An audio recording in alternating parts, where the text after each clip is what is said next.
Bienvenidas y bienvenidos a su programa, ya lo dijo la Corte, en el cual analizamos los fallos emblemáticos, las sentencias más relevantes del Tribunal Constitucional de México.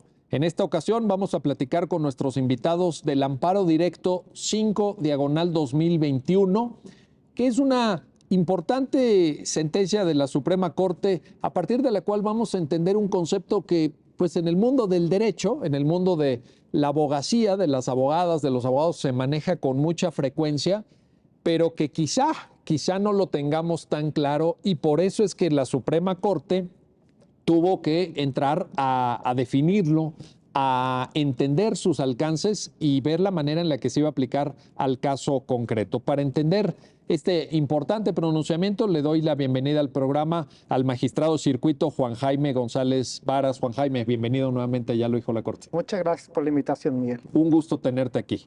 Y también le doy la bienvenida al secretario de Estudio y Cuenta, Ramón Eduardo López Saldaña. Ramón, un gusto tenerte aquí en Ya lo dijo la Corte. Gracias, igualmente, muy contento de estar aquí. Juan Jaime, magistrado, pues cuéntanos los hechos, si fueras tan amable, y cómo es que el caso llega a conocimiento de la Suprema Corte. Claro que sí, Miguel. Voy a tratar de ser muy didáctico porque dado que es un tema, como tú dijiste, un poco complicado, involucra también una secuela procesal de varios mecanismos de impugnación que están inmersos. Y para llegar al tema de la cosa juzgada, refleja que es el tema del programa, pues hay que ir desmenuzando todos los aspectos que se dieron en el camino. De origen tenemos a una persona, es un marino. Este marino le practican unas pruebas de salud, unos exámenes médicos, sin un debido consentimiento informado, y al momento de obtener sus resultados, detectan que esta persona vive con VIH, tiene VIH. A partir de aquí, la Secretaría de Marina lo que decide es darlo de baja con fundamento en unos estatutos, porque dice que tiene una enfermedad crónica recurrente y que le impide prestar el servicio de manera debida. Hay toda una secuela procesal, no es el caso de este asunto, pero culmina con una sentencia de la primera sala donde dice que efectivamente esta persona había sido sujeta de discriminación. Sujeta de discriminación por vivir con el VIH, y a partir de ahí, pues le da una sentencia favorable en términos de discriminación. Esta persona ya con esta sentencia favorable, pues se siente agraviada. Y a partir de este agravio, lo que intenta es obtener una indemnización. Aquí es donde empieza todo el tema. Quiere una indemnización. Entonces, lo primero que hace es una reclamación por daño moral.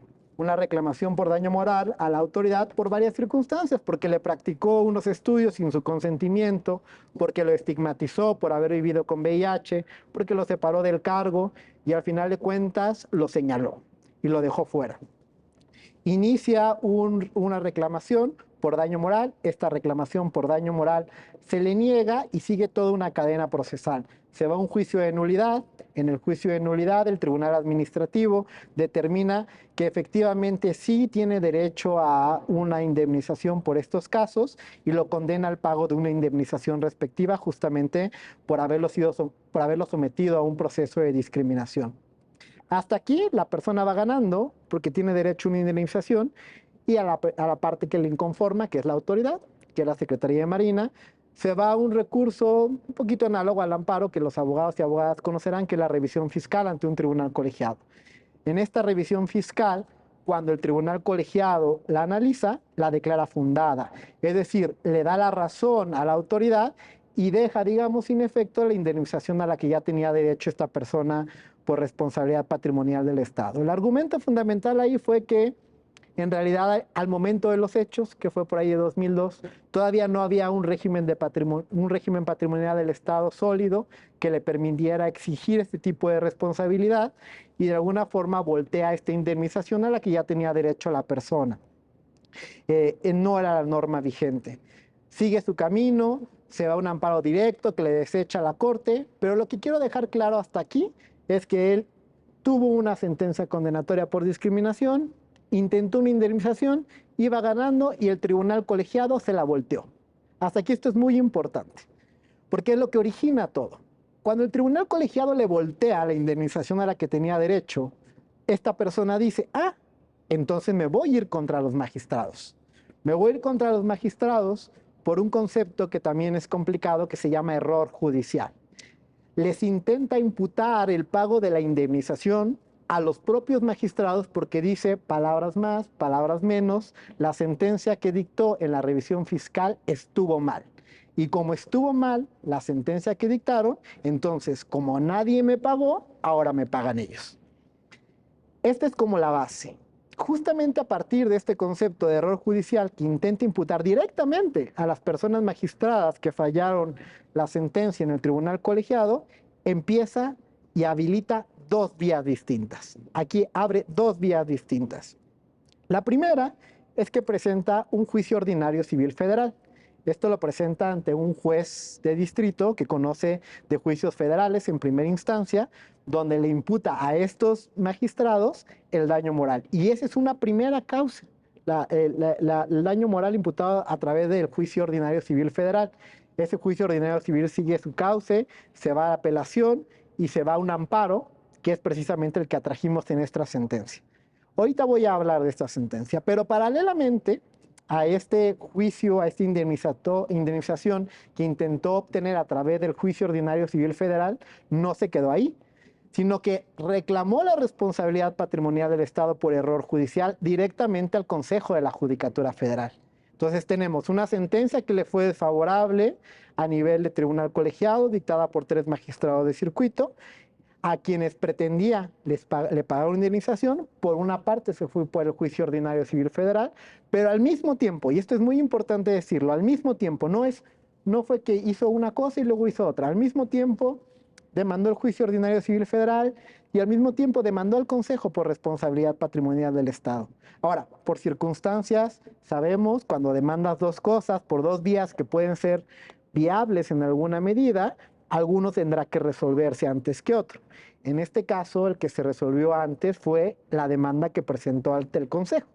Y esta demanda por responsabilidad patrimonial del Estado la presenta ante el Consejo la declara improcedente, y la declara improcedente por un argumento relativamente sencillo, y es que en términos del régimen patrimonial del Estado, antes 113, ahora 109, no es responsabilidad patrimonial del Estado por error judicial, es decir, por la manera en que los tribunales resuelven y emiten sus sentencias.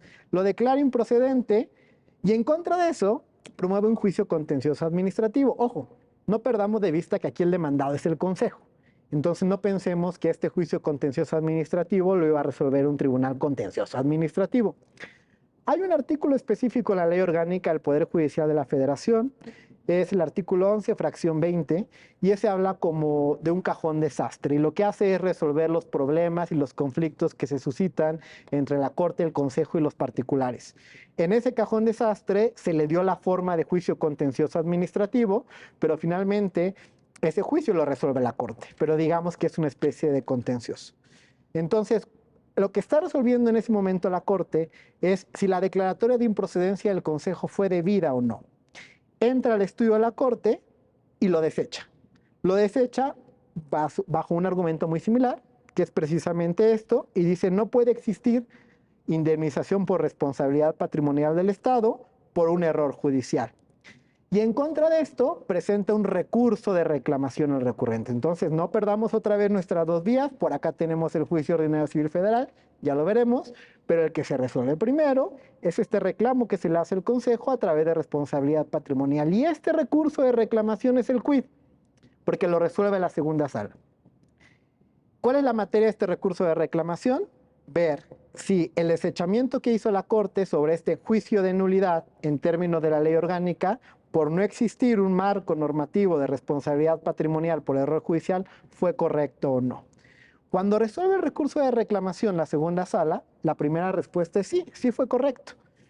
Pero al momento de decir que sí fue correcto, empieza a hacer todo un desarrollo de lo que entiende por responsabilidad patrimonial del Estado por error judicial. Y ella hace pronunciamientos concretos y muy puntuales, que son los que vamos a ver más adelante, cómo nos llegan a este tema, y tienen que ver con que el entendimiento convencional para la segunda sala, porque la primera no se metió en esto, para la segunda sala, en términos del artículo 10 de la Convención Americana de responsabilidad patrimonial del Estado, no alcanza al error judicial en estos términos, porque únicamente permite responsabilidad patrimonial del Estado en contra de sentencias definitivas, firmes y en materia penal. Y como esta no era una sentencia en materia penal, esta persona contaba con una sentencia en materia administrativa, que era la primera que hayamos visto. Básicamente lo que le dijo es, no podemos atener tu pretensión. Y básicamente, pues lo hizo a un lado, no se dio cauce a la indemnización, pero muy importante decir, sí quedó juzgado en verdad y en el recurso de reclamación por la segunda sala, que ese artículo no le daba y que no se podía acoger de ninguna manera su pretensión en términos de responsabilidad patrimonial del Estado por error judicial, como le estaba diciendo. Cauce primero, que teníamos juicio ordinario civil federal, que se acuerdan que lo comenté, Sí. en apelación y en amparo, y cuando nos llega ese amparo, porque nos solicitan De la tracción segunda vía. de la segunda Ya, vía, de la segunda. nos llega a la corte y nos solicitan la tracción. Muchos temas aquí pueden salir, el tema del error judicial, qué tanto da, qué tanto no da, pero ya de momento nos puede poner como un tema de interés para la corte el hecho de que, dado que se trata de un amparo donde están demandados personas juzgadoras que son magistrados, ese amparo, no debemos perderlo de vista, lo debería resolver otro tribunal colegiado. Entonces ya de entrada nos pone un foco de interés si es posible que un colegiado en materia civil que va a resolver sobre la apelación del juicio ordinario pudiera o no decir si los magistrados de otro incurrieron en error judicial o no. Fíjate, ese es un tema de hasta, perdón, pero te diría hasta de lógica, ¿no? De Hasta lógica. de lógica, porque parecería que, en fin, se podría incluso crear una especie de jerarquía. De jerarquía. De hecho, cuando uno hace las CEFAs, las solicitudes de ejercicio de la facultad de atracción, no siempre sabemos hasta dónde vamos a llegar. Eso sí, también la gente lo tiene que saber. Son hipótesis, son intuiciones que nos dan notas destacadas de interés por las que atraemos los asuntos. No nos condicionan en el fondo, desde luego, pero son notas distintivas que hacen que la corte atraiga un asunto para su conocimiento. Y este era uno de esos. Y era uno de esos porque no tenemos un marco regulatorio desarrollado propiamente en error judicial, porque las personas demandadas eran magistrados de circuito a los cuales les estaban imputando directamente responsabilidad indemnizatoria, y porque había un juicio paralelo que es este, ordinario civil federal en apelación impugnado en amparo, cuya resolución iba a corresponder pues a un tribunal colegiado en materia civil sobre la actuación de 3 magistrados que resolvieron en materia administrativa. Entonces, hasta aquí creo que son los hechos. Tenemos la vía resuelta por la segunda sala, que fue la demanda de responsabilidad ante el Consejo, que dijo no podemos atender tu pretensión, y el asunto que hasta que la Corte conoció de esto estaba, digamos, todavía sin resolver, pero para ver qué íbamos a hacer y qué íbamos a resolver sobre este amparo, donde justamente se le estaba imputando responsabilidad a estos magistrados. Oye, y déjame agregar aquí, Juan, bueno, has hecho una síntesis fabulosa porque tiene su grado de complejidad Muy esto. complejo, son Es que, varios sí, sí, oye, pero nos hiciste una radiografía extraordinariamente clara y yo te lo agradezco, pero quiero agregar algo, que es que los 3 magistrados que están involucrados en este caso son personas de gran experiencia. Estamos hablando de juristas de una talla muy destacada. No en comparación con nadie más, vaya, pero ellos mismos tienen una carrera judicial extraordinariamente respetable, son protagonistas también de grandes debates jurídicos. Totalmente. Ellos han dictado sentencias que han abonado al desarrollo del derecho en México y que, bueno, también vale la pena mencionarlo sin citar sus nombres, pero quiero decir que aquí estaba también en juego, pues, la vivencia que estas personas pudieran haber tenido integrando un tribunal colegiado circuito y de repente recibir una demanda por daño moral en vía civil, ¿no? Y oiga, contrate usted un abogado, conteste, atienda las citaciones, etcétera. Distraer incluso de sus funciones jurisdiccionales para atender el tema jurisdiccional aquí sí. Imagínate, imagínate.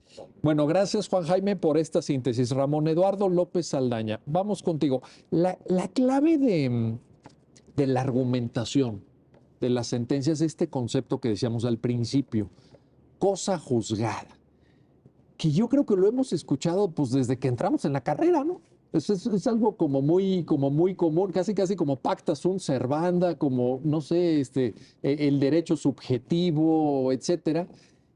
Y aquí la sentencia, entrándole ya al concepto, pues lo que demuestra es que a lo mejor no sabíamos todo el alcance de la cosa juzgada o todas las modalidades de la cosa juzgada o qué requisitos se debían dar en un caso concreto para estar frente a una cosa juzgada. Un primer comentario, por favor. Sí, me parece que como bien lo dices, hablamos mucho de la cosa juzgada y realmente hacía mucho tiempo que no se emitió una sentencia que lo desmenuzara y que volviera a revisitar el tema para refrescar lo que sabemos. Entonces, de entrada a mí esta sentencia me parece súper valiosa. Ojalá se esté viendo en las escuelas de derecho, Ojalá. porque es una sentencia además sumamente didáctica respecto de qué es la cosa juzgada en su eficacia directa y en su eficacia refleja. Esa sería mi primera aproximación. Pero también tomar en cuenta que de dónde surge la cosa juzgada. Pues surge de la seguridad jurídica, que es un principio que rige el sistema de justicia en nuestro país, que está regulado en la constitución política del país y que la cosa juzgada es la figura que garantiza la seguridad jurídica en los procedimientos jurisdiccionales. Entonces es sumamente importante saber de qué se trata, de qué va, cuáles son sus alcances y cómo se acredita.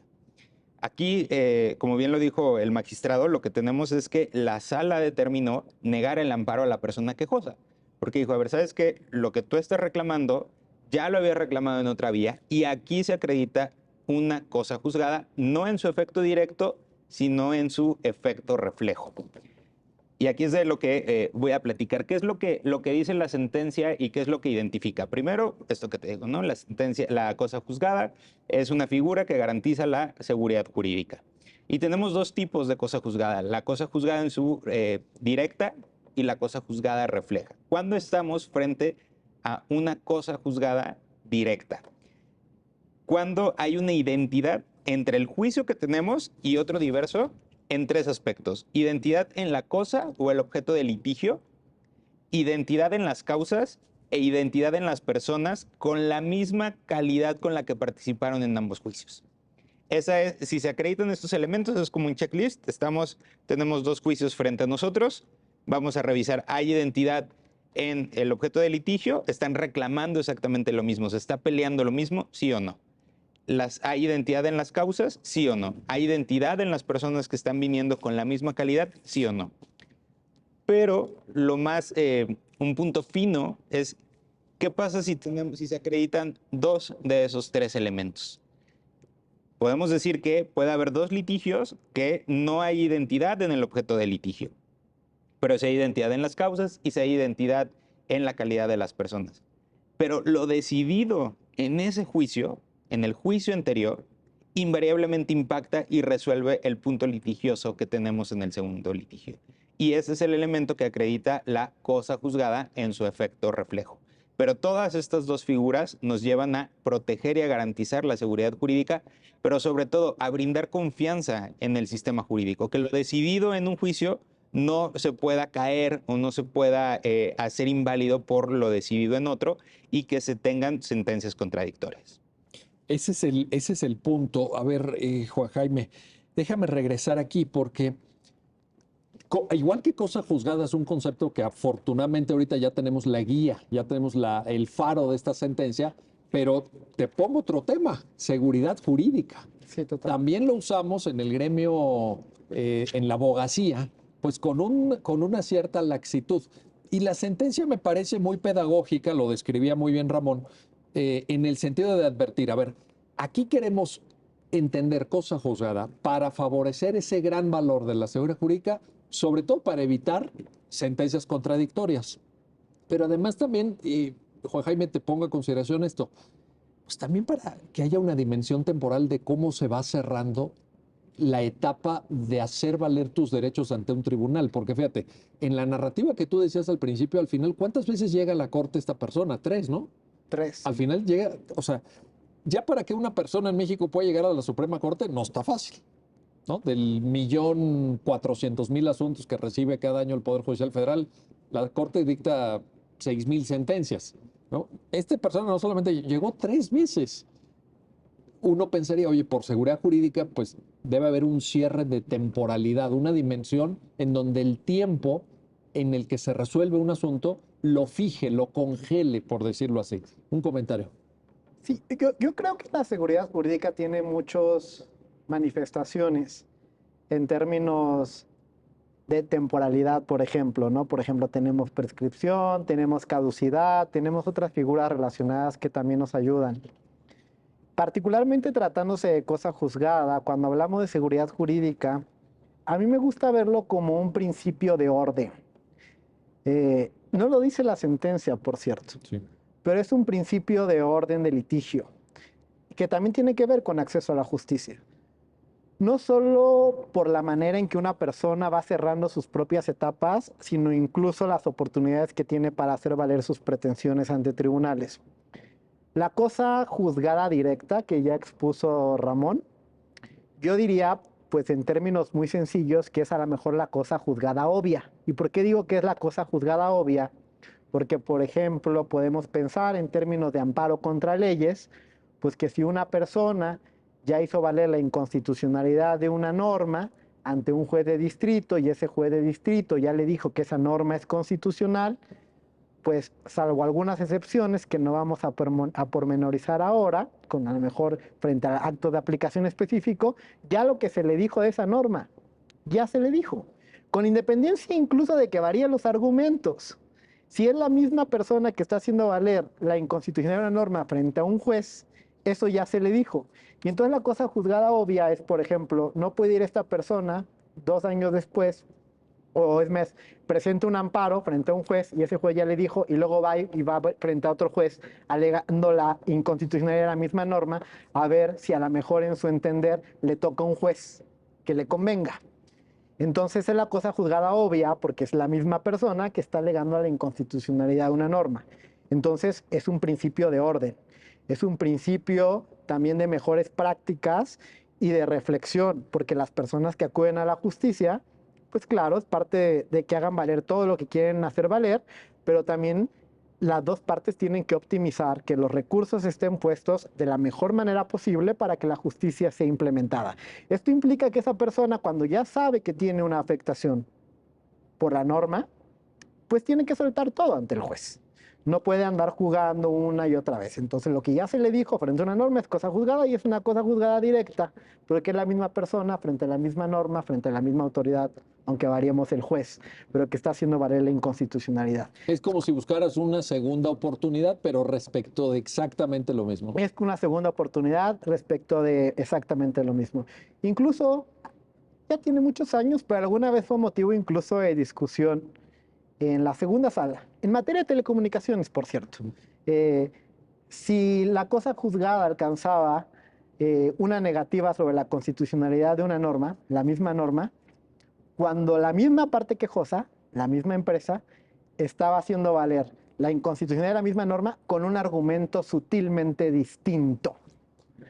Y en algún momento incluso se formó una comisión porque había un empuje interno donde decían, ¿qué tanto nos alcanza la cosa juzgada? ¿Ya trae una negativa sobre la norma? Sí. Es decir, ¿hay entidad de partes? Sí. ¿Hay entidad de partes demandada? Sí. ¿Es la misma vía? Sí. ¿Es la misma norma? Sí. ¿Trae una sentencia definitiva? Sí. En negativa. Pero metió otro argumento, ¿no? ¿Eso es cosa juzgada? La respuesta de la Corte fue que sí. La respuesta de la Corte fue que sí. Ya había hecho valer todo lo que tenía que hacer sobre la norma en su momento oportuno esta empresa ante el perjuicio que aparentemente, y además era una norma autoaplicativa, un amparo contra leyes, era por su simple entrada en vigor, porque también lo que hacen, obviamente pensemos ahora, grandes empresas, grandes conglomerados, a veces que meten 1, 2, 3 amparos, claro, ahí podemos encontrar muchas causas de improcedencia que están relacionadas, litispendencia, etcétera, no vamos a entrar ahí, pero lo cierto es que a veces que ni siquiera meten un solo amparo. Entonces esta empresa ya traía una cosa juzgada donde la sutileza del argumento hecho valer no hacía la diferencia y ese, ojo, porque ahorita podemos profundizar, no es el caso de cosa juzgada refleja. Correcto. Ahí hay identidad en los 3 aspectos concretos de la cosa juzgada y actualiza justamente cosa juzgada, que en términos de ley de amparo pues nos da un sobreseimiento respecto a esa segunda oportunidad, por así decirlo, para hacer impugnar la misma inconstitucionalidad de la norma. Pero, a ver, entonces ya tenemos claro ese concepto, lo acabas de explicar con meridiana claridad. ¿Por qué es importante en la construcción argumentativa de la sentencia, digamos, la segunda columna vertebral o la segunda pata en la que se apoya la argumentación de la sentencia es, bueno, ya dejamos claro que es cosa juzgada, ahora vámonos a cosa juzgada refleja? ¿Por qué? Esto tiene que ver también con seguridad jurídica, pero porque ya se varían muchas circunstancias dentro del, digamos, las posibilidades de litigio y de vías y de partes involucradas. Este ejemplo es muy claro porque además no tenemos un marco regulatorio claro en materia de responsabilidad patrimonial del Estado tratándose de error judicial. Sí. Sí, ya, bueno, fue todo un tema que ha habido una evolución legislativa, por lo menos en las últimas décadas, no 3 lustros, hemos cambiado 109, 113. Antes se presentaba ante el propio Tribunal Administrativo, ahora es ante la propia autoridad. Hemos avanzado en responsabilidad patrimonial del Estado, pero no hemos avanzado en responsabilidad patrimonial del Estado por error judicial. Ahora mismo en la sala tenemos candentes y asuntos pendientes de cuál va a ser la vía para reclamar esto.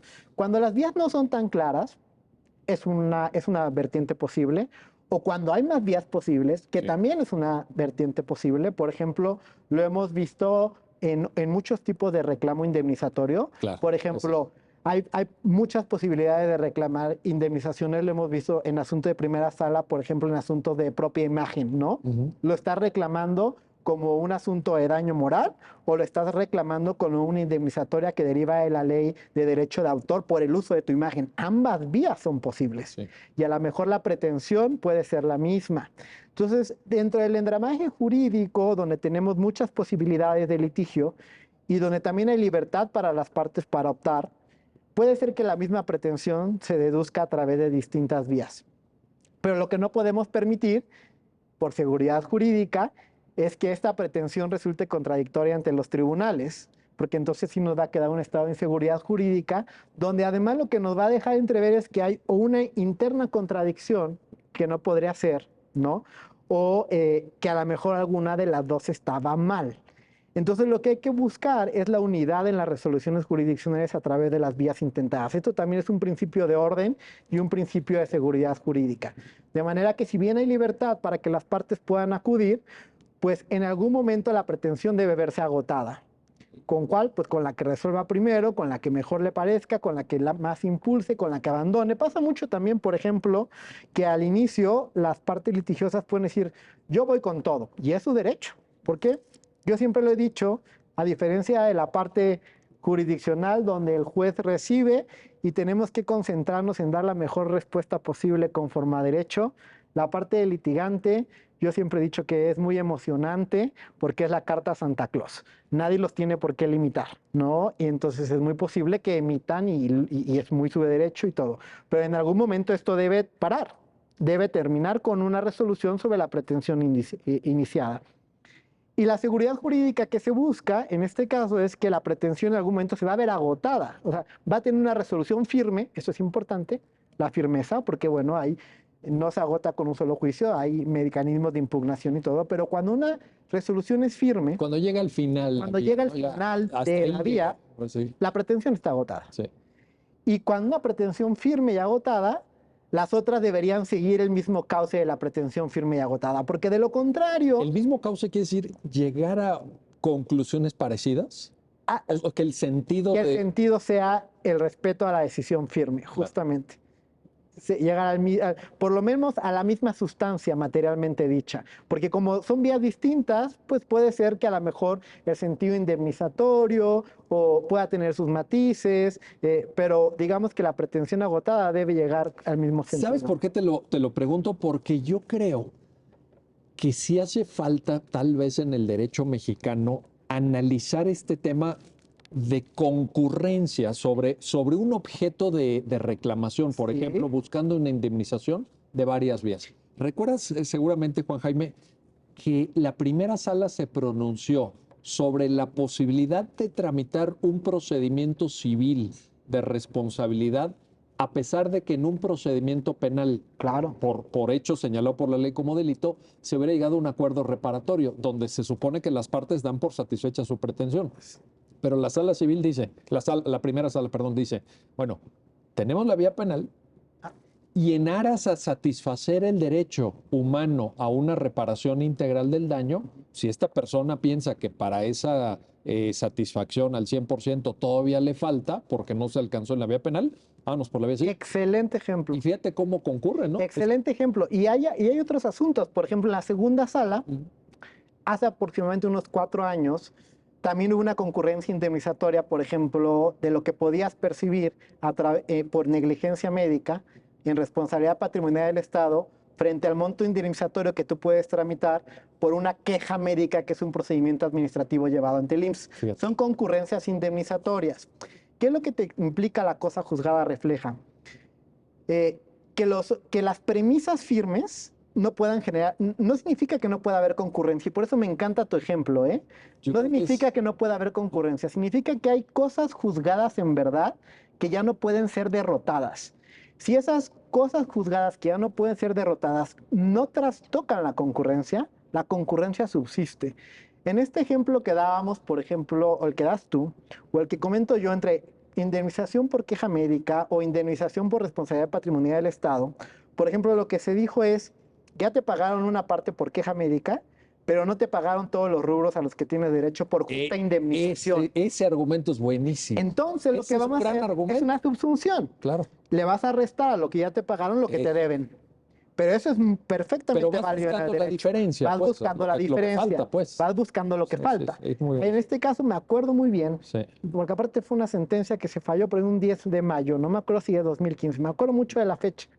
Pero era un poco así, ya había tenido una indemnización por queja médica y esto no arruinaba la concurrencia frente a responsabilidad patrimonial. Lo único que hay que decir es lo que tú ya tienes juzgado es un monto por un concepto. Correcto. Eso ya no lo podemos arruinar. Correcto. Pero entonces eso lo vamos a restar a lo que te deben por otro monto indemnizatorio, porque la responsabilidad patrimonial, como un derecho que deriva de una justa indemnización, pues claramente te abarca muchísimos rubros que no estaban contemplados en un instrumento indemnizatorio del IMSS, que estamos hablando de expectativa de vida, muchísimas cosas, daño moral incluso, ¿no? Aquí el problema, y lo que plantea la sentencia, y es lo que es importante poner sobre la mesa, es que hay premisas en derecho que ya se vuelven cosas firmes. Y sobre esas premisas firmes se puede seguir construyendo siempre y cuando no rompan con la pretensión principal. Aquí el problema es que la segunda sala ya nos había dicho, la interpretación del artículo 10 no alcanza error judicial si no es en materia penal. De la Convención Americana. De la Convención Americana. Y eso dicho en sentencia, ya no había cómo moverlo. Sí. Y ese es el problema. Eso dicho así tal cual, con todas sus letras, ya no había cómo moverlo para generar alguna condición distinta en la otra sentencia. Entonces, tiene que ver con premisas dadas, con premisas firmes, que ya en causa de pedir en la pretensión de la parte ya están dichas y son inamovibles, y de moverlas nos generaría un efecto internamente contradictorio. Sí. Y cuando las cosas son contradictorias, nos genera un problema de inseguridad jurídica. Sin duda, sin duda. Déjenme hacer una pausa. Estamos platicando con nuestros invitados del Amparo Directo 5/2021 y de ese concepto que, como ya lo acaban ustedes de escuchar, parecía fácil, parecía hasta antes de esta explicación, que es el concepto de cosa juzgada, pero que tiene mucha sustancia, mucho fondo. Sobre esto seguiremos platicando. No se vayan, regresamos enseguida.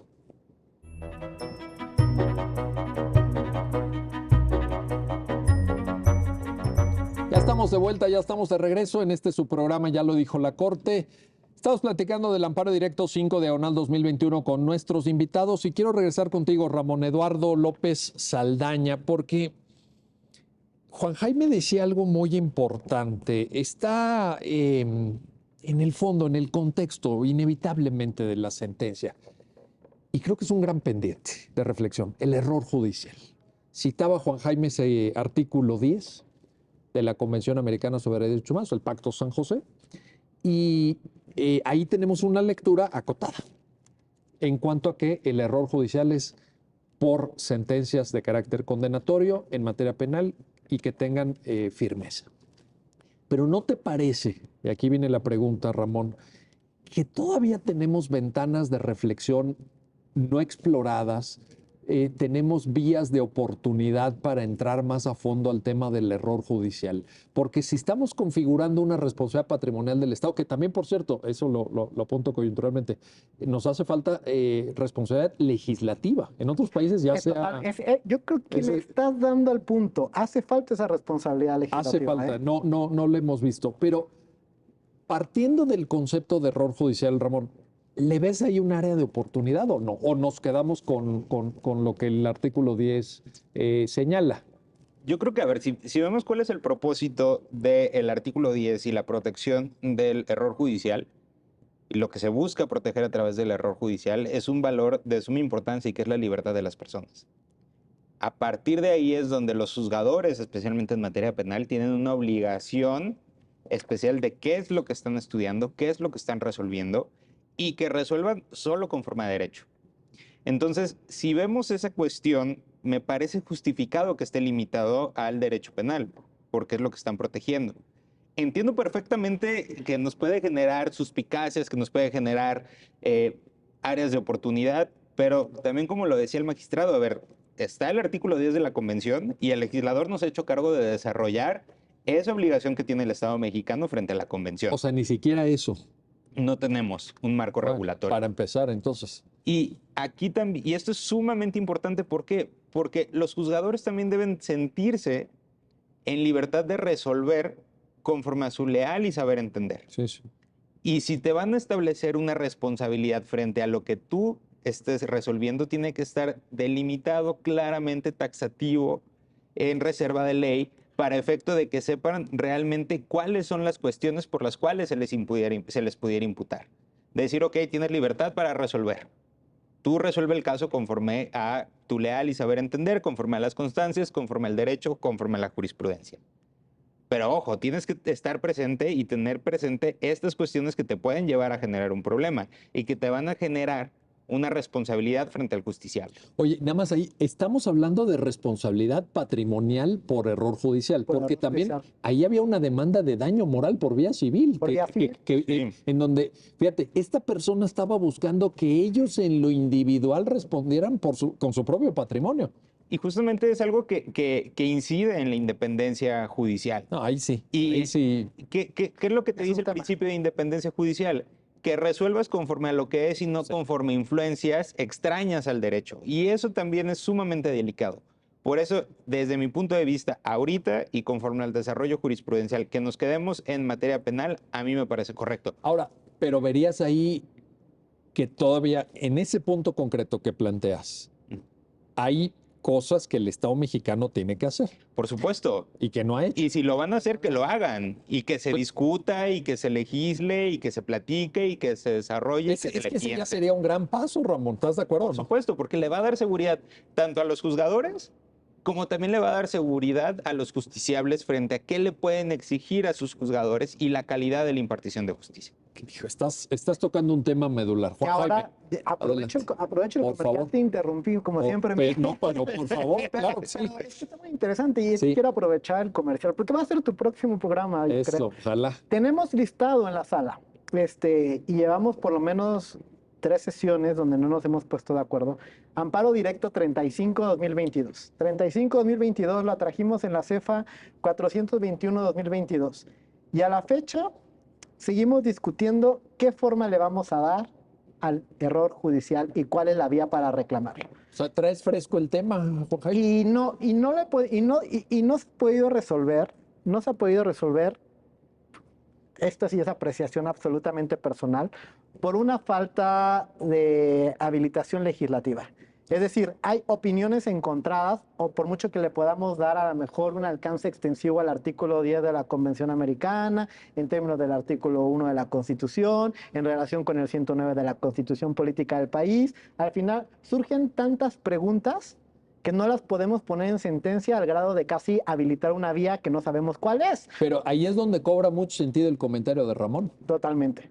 Porque ¿quién es el demandado? El consejo, responde el consejo, vamos a distraer a los magistrados, ¿quién va a responder, o sea, quién va a responder estas demandas? ¿Con base en qué? ¿Con base en procedimientos administrativos resueltos por el propio consejo? ¿En qué es un error judicial? O bueno, una Bueno, serie. para empezar, fíjate. No, o sea, ¿qué es un error judicial? ¿Dónde podemos decir que un error judicial? A partir a lo mejor de un procedimiento de responsabilidad administrativa fundado por el consejo, o tiene que ver un error judicial únicamente por una sentencia que haya sido revocada por una superior, etcétera, etcétera, etcétera. Entonces, el tema está candente.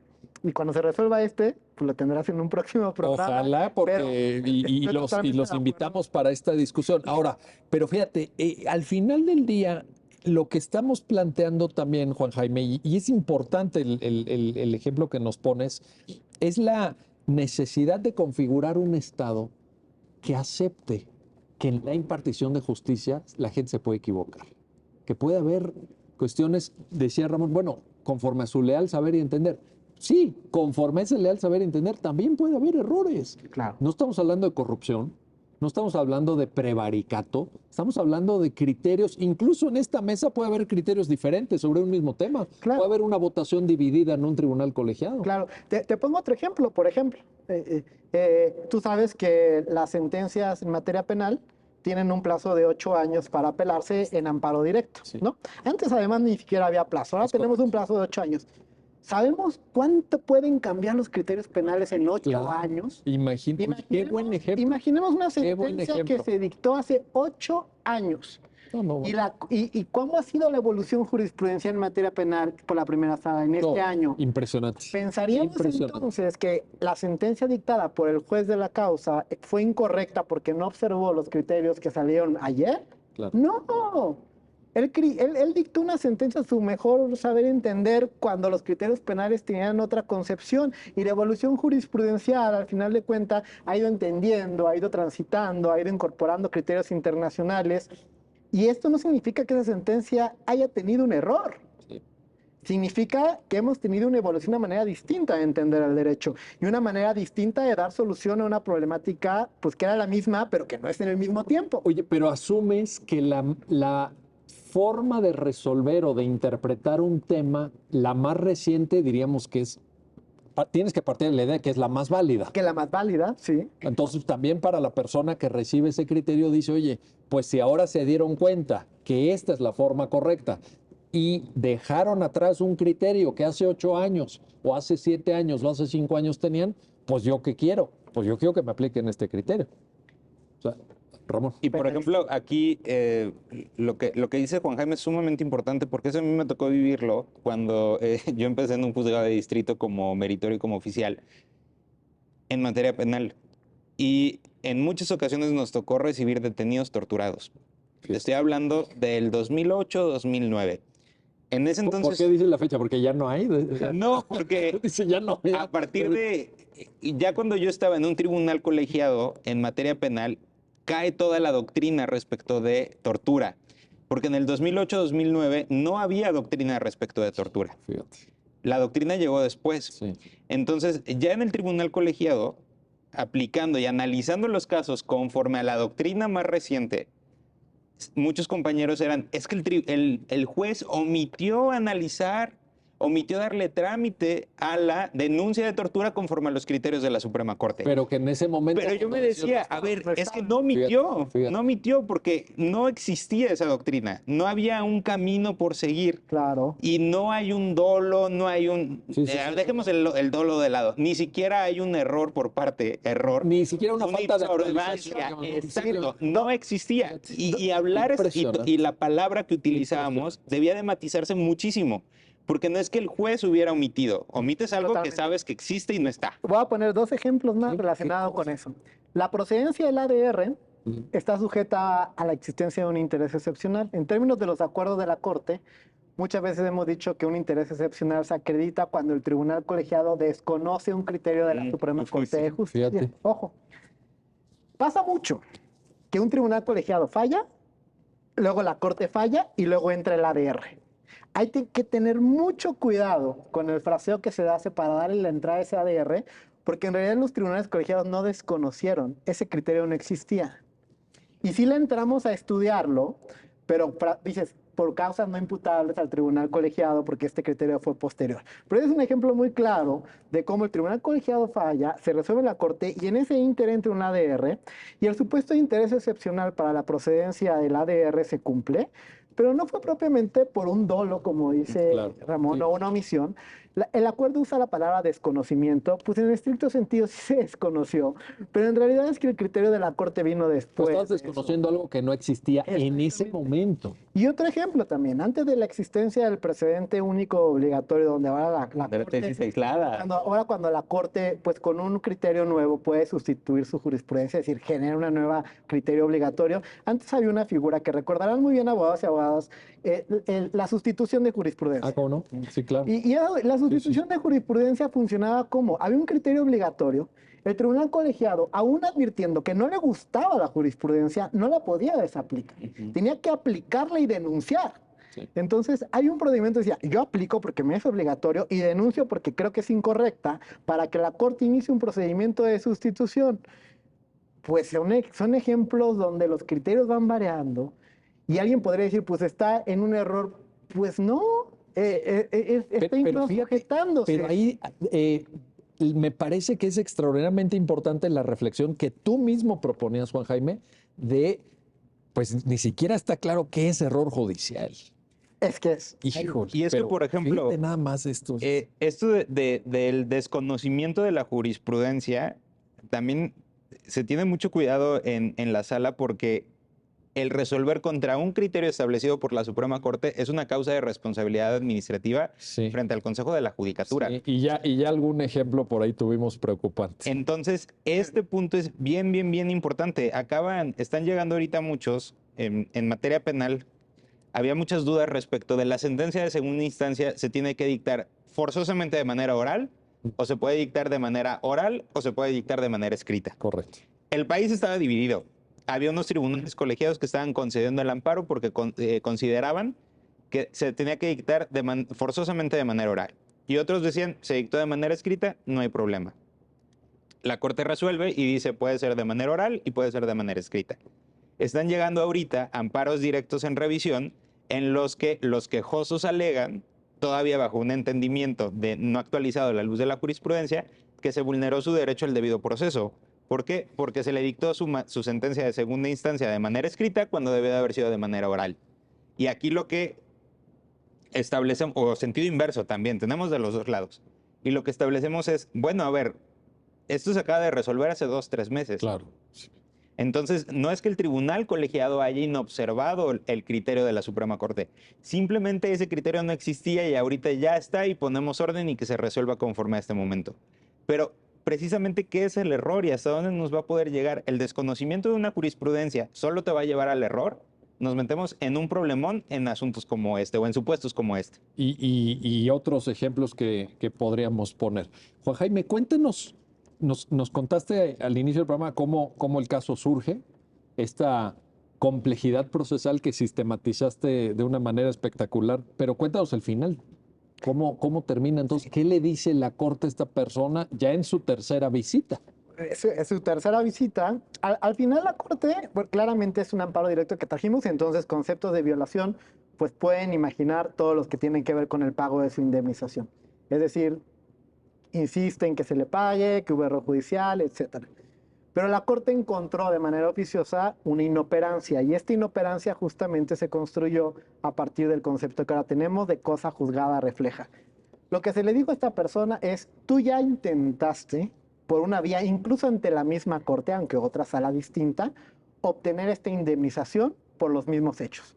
Tú te sentiste discriminado, te lo calificaron como discriminación, tú acudiste a solicitar una indemnización, te fuiste demandando a los magistrados por dos vías distintas, en una por la vía civil y en otra al Consejo, pero bueno, involucraba a los magistrados y tu pretensión al final, en esencia, era la misma. O sea, tu causa, en esencia, era alegar un error judicial y que por ese error judicial imputable a los magistrados se te pagará la indemnización correspondiente en concepto de responsabilidad patrimonial. El fondo era ese, ¿no? Ese era el fondo. Sí, sí. Como tú lo intentaste, eso era. Y lo que advierte la primera sala es, ya te dijo la segunda sala que no. Y te la dijo que no, además, como ya habíamos platicado, con una premisa que básicamente se constituye, aunque no lo dice tal cual la sentencia, pero como una barrera insuperable. Es materialmente una verdad dicha en derecho. Y la verdad dicha en derecho en la sentencia es que en términos de los fundamentos que tú pusiste, el artículo 10 de la Convención Americana sobre intentar esta indemnización por responsabilidad patrimonial, no procede. Y no procede porque únicamente proceden ante sentencias definitivas en materia penal y todo el origen de tu asunto no proviene de ahí. Es muy importante decir que la primera sala ya no analizó el error judicial, ni error si se podía o no. No hay un pronunciamiento de la primera sala sobre esos alcances, por eso tenemos el tema pendiente. Lo que hizo la primera sala fue atender a esta seguridad jurídica, a este principio que yo he dicho de orden y respetar la verdad dicha por la otra sala. De manera que si ya está eso firme, esta sentencia no podrá llegar a otro término, sino decir, como ya te lo dijeron, todo lo que tú digas no te puede deparar un mayor beneficio y yo no lo puedo desconocer. Aparte son salas que están jerárquicamente iguales, entonces yo no lo puedo desconocer, entonces son inoperantes todo lo que tú dices porque ya te dijeron que no procede tu indemnización. A esto se le llama cosa juzgada refleja, porque justamente aunque era la misma persona que pedía lo mismo, pues el objeto, la cosa demandada era distinta porque provenía de dos vías de otra vía distintas. procesal. Una era este llamado juicio contencioso administrativo raro que le digo que se tramita en términos de la ley orgánica y el otro era un juicio ordinario civil federal en apelación demandado en amparo. Ahí está la cuestión. Juan Jaime González Varas, Ramón Eduardo López Saldaña, gracias. Gracias a ambos por darnos a entender esta importante sentencia en la Suprema Corte de Justicia de la Nación. Y gracias a usted por habernos acompañado en su programa Ya lo dijo la Corte, en el cual analizamos los fallos emblemáticos, las sentencias más relevantes del Tribunal Constitucional de México. Hasta pronto.